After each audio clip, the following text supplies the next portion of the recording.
Man, I went a long way for that one. Long way. And you probably couldn't even hear it anyways, but whatever. Low budget. All right.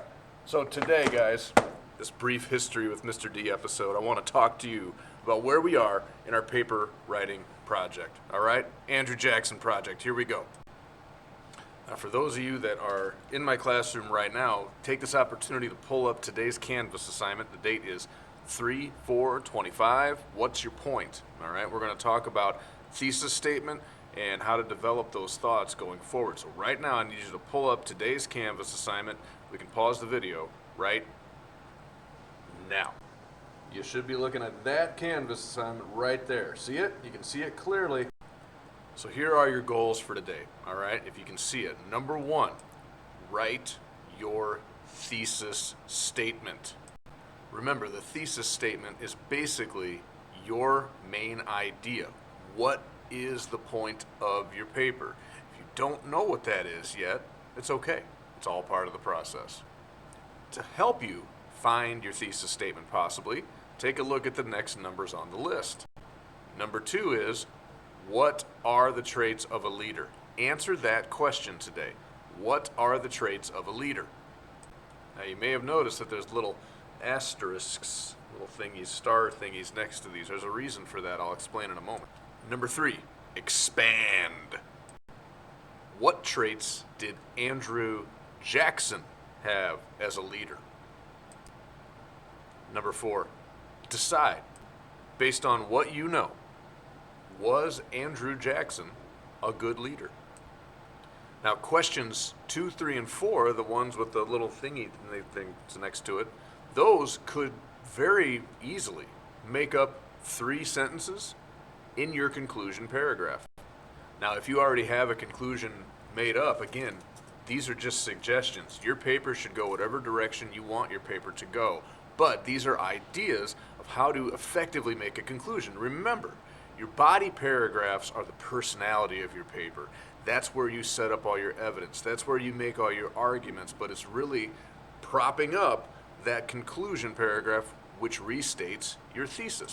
And if you're having trouble coming up with a thesis statement, perhaps these writing prompts and questions can help you move forward to that thesis statement. Sometimes the writing is an organic process, and your thesis may change as you go through. Today is the example of that. Okay? Your writing could produce the thesis statement or your conclusion, if that makes any sense. Just a reminder of the progress today, where you should be. Your goal yesterday was to write 15 sentences. So by now, you should have 3 body paragraphs complete. When you leave today, you should have a working thesis. Remember, we're not etching this into the pyramid walls for thousands of years.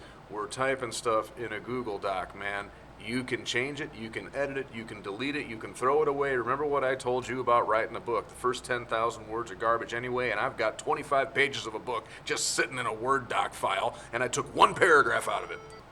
Sometimes you have to edit, and the proofreading process, though arduous, is worth it. Last, you should have a working opinion at this point, at least by the end of the hour, of what kind of a leader Andrew Jackson was. These are your goals for today. As you scroll down through Canvas, remember, I've got all of the assignment stuff there. I have the rough outline of what a paper could look like, intro, 3 bodies, conclusion, and suggestions for topics within those. I've still got the links, I've still got the videos, and I've still got the vocab and suggestions for people, places, things that you can talk about in your paper. Ladies and gentlemen, it is all in your hands. I have set the table for you. It's time for you to feast, because I've been cooking. Tomorrow we will do a citing of the sources workshop, and I know what you're thinking. Is citing sources really worth it? Well, I'll allow one of my YouTube shorts to answer that question. Is it worth it? Oh yeah, it's worth it. If you're strong enough. It's worth it if you're strong enough. Oh, and by the way, if I'm not here, don't be lining up early, okay? Don't be packing up early with like 3 minutes to go, or else I'm gonna sick the Macho Man on you. Oh, you haven't seen that one either? You're going nowhere. I got you for 3 minutes. 3 minutes of heat time. You're going. All right, enough of that nonsense. You know what you need to do. It's all posted on Canvas. You should be typing your papers today. You are busy. You have things to do. And if I hear that you're not working on this paper, trust me, I was walking around the room yesterday and I saw some of you who only had your name on your paper and 2 sentences done. I'm talking to you, and you, and you, and wake up! I'm talking to you too. Yeah. Close out those games. Everybody sees, everybody knows. Get to work. Sorry. Got a little heated there for a second. But really, I'm passionate about this, so I would love for you to take this time, use your time wisely, get this paper done, and tomorrow when I come back, if I'm not in your class today, I will, in fact, help you sort out all these problems and show you how to cite your sources properly. All right? Now, be good, work hard. Till next time, good luck, and may the force be with you.